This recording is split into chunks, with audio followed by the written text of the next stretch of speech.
Fala galera das Ike Cards, beleza? Aqui é o Mantra da Realidade ACX e hoje eu tô trazendo uma espécie de vídeo que eu acho que já faz um bom tempo que eu não posto aqui no canal, já que semana passada eu fiz aquele vídeo explicando como criar seu próprio jogo de cartas e na semana retrasada eu fiz o tutorial de como jogar Ike Card. Por isso, hoje eu quero voltar às origens e mostrar algumas Ike Cards pra vocês, pra contar um pouquinho mais da história delas, o efeito e como elas interagem com outras entidades Ike Cardianas. Em especial, no vídeo de hoje, eu trouxe várias Ike Cards que são no mínimo estranhas, que tem um desenho meio bizarro ou até psicodélico. Um perfeito exemplo disso é a primeira carta que vocês estão vendo aí na tela, que é o Gigante Paradoxal. Uma criatura que tem uma porta escrita saída em cima do seu tronco, uma cabeça em um dos seus braços e dentes na perna. Quando eu tento desenhar alguma coisa, eu busco fazer uma ligação direta com o meu subconsciente. Quando eu começo a desenhar uma Ike Card, eu ainda não sei como ela vai ser exatamente até eu terminar.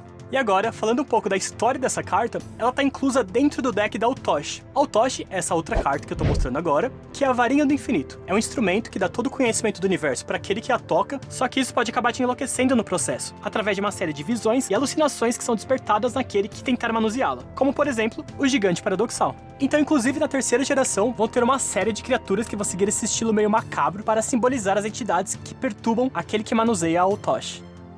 Prosseguindo, a gente tem o Ted Minhoca, que vai ser a primeira entidade portal criada pelo Deus Sol. Eu já cheguei a fazer um vídeo aqui no canal em que eu falo um pouquinho mais sobre a história do deck portal, só que falando de forma resumida, eles vão ser uma série de entidades criadas por um deus para proteger o véu da nossa realidade, ou seja, guardiões de cada mundo que são responsáveis por evitar invasões externas. E apesar de ele não ter portal no nome, como todas as outras cartas desse arquétipo, isso fica claro quando você lê a frase dele. É difícil crescer como uma criança portal, sabia? Sempre que estava brincando com meus carrinhos, eles acabavam todos sugados para outra dimensão.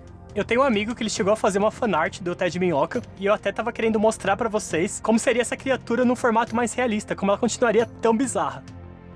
Depois disso, a próxima carta que eu trouxe foi a Lobotomia de Travesseiro, que mostra uma extração, uma cirurgia do cérebro de um travesseiro. E para entender melhor o que essa carta quer dizer, é preciso ter um pouco de noção da nomenclatura das Ike Cards. Porque já que é um jogo que se passa dentro do mundo dos sonhos, toda a nomenclatura envolvida vai seguir esse padrão. Por exemplo, a pilha de descartes vai ser o esquecimento, o tabuleiro será a cama, e o seu deck, o seu baralho, vai ser o travesseiro. E como o efeito desse encantamento permite que você adicione um sonho direto do seu baralho para sua mão, esse desenho começa a fazer muito mais sentido, já que você está fazendo uma busca precisa, uma busca cirúrgica, assim como se fosse uma lobotomia direto no travesseiro.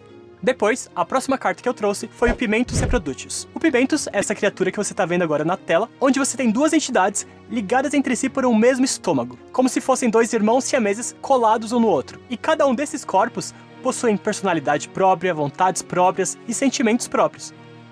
Prosseguindo, eu trouxe o número 6, que se trata exatamente disso, um número 6 com dois olhinhos. A primeira coisa que passou na minha cabeça quando eu fiz essa carta é que ela representaria um pesadelo da escola. Tipo, sei lá, você tem prova amanhã, você estudou pra caramba, mas ainda assim não tá confiante. Aí nem quando você coloca a cabeça no travesseiro pra dormir, a matemática para de te atormentar. Daí você teria um pesadelo bizarro, onde tem o número 6 gigante correndo atrás de você pra comer sua carne.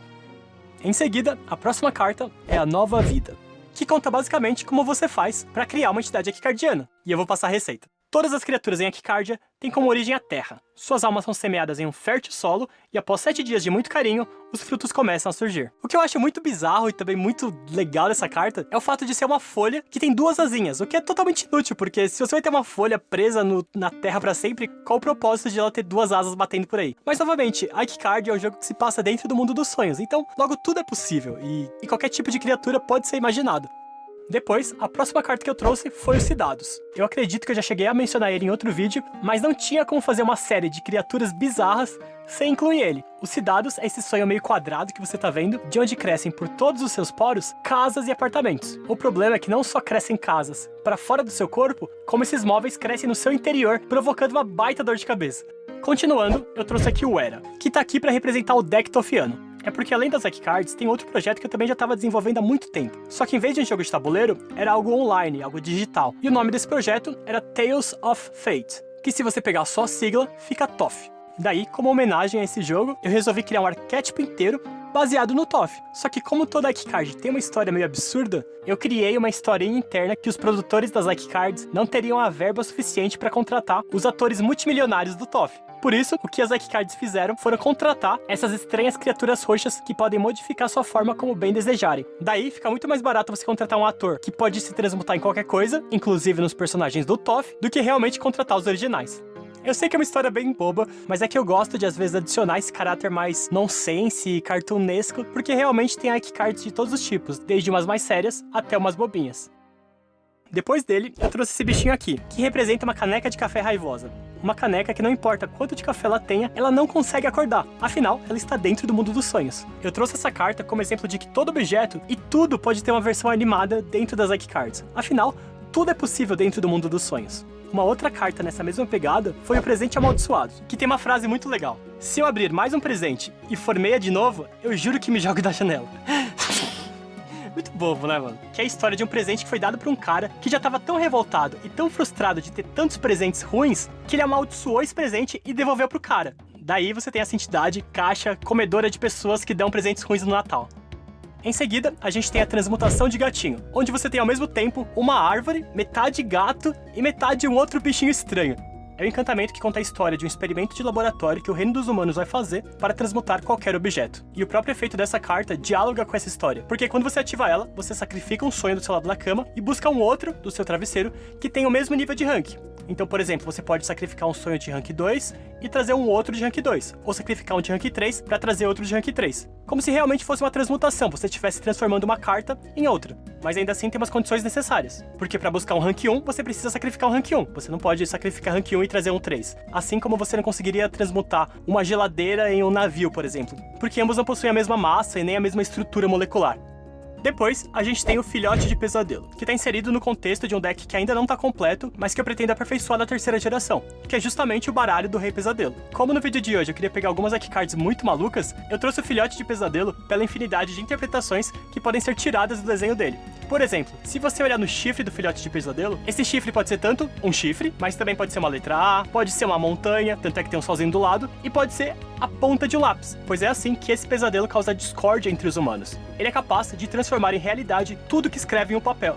E mano, ele tem um sorrisinho muito perverso, não tinha como ele ficar de fora desse vídeo de criaturas bizarras Ike Cardianas. E pra encerrar, eu trouxe mais 3 cartas que contam uma história, sendo a primeira delas a Rotina da Batina, que acontece dentro de um mundo muito pequenininho, onde você só pode ter basicamente 2 profissões, ou ser um fazendeiro, trabalhando na plantação de soja, milho, aveia, ou ser um pastor, um padre. E o trabalho religioso é basicamente você passar o dia inteiro borrifando um líquido estranho nas paredes da caverna local. Isso porque, de acordo com os sacerdotes, isso acalma os deuses. Até aí, beleza, é até uma história normal, só que o que acontece é que, na verdade, esse minúsculo mundo vive dentro de um membro decepado de um deus que flutua no hiperespaço. Imagina, sei lá, se você perdesse um braço. Como ele não vai ter nutrientes, é normal que ele apodreça e morra. Agora imagina se dentro do seu braço decepado tivesse um planeta inteiro. E aí dentro desse planeta tivessem agentes pequenininhos que estão toda hora aplicando remédios no seu braço para não deixar ele morrer. Ou seja, curando suas células com antibióticos e qualquer tipo de nutriente necessário. E é exatamente isso que acontece nessa história. Esse mundo existe dentro de uma parte, um segmento dentro de uma deusa, que é a Grande Serpente. Uma entidade Ike Cardiana muito poderosa e muito longa, que dentro de cada segmento dela habita um planeta diferente. Só que por algum motivo, ela vai perder parte do corpo dela, onde vai residir esse mundo dos padres borrifadores. É como, sei lá, se tivesse uma civilização de formigas ultra inteligentes que chegaram no nível de medicina muito avançado e estão sempre borrifando antibióticos do seu braço decepado para servir de casa. Porque se aquele braço for embora, o planeta deles também vai embora. Claro que teve muitas cartas que ficaram de fora, só que como esse vídeo já tá ficando longo, eu vou parando por aqui. E eu queria dizer que graças ao feedback de todo mundo que comentou no último vídeo, em que eu fazia aquele pequeno tutorial de como criar seu próprio jogo de cartas, eu tô pensando realmente em expandir aquele vídeo em uma série, onde eu posso destilar e falar um pouquinho mais de cada pedaço. Parte de desenho, de elaboração de regras, balanceamento, como mexer no Paint.net e assim por diante. Dito isso, eu vou encerrando o vídeo, então agradeço você que ficou até aqui e até mais!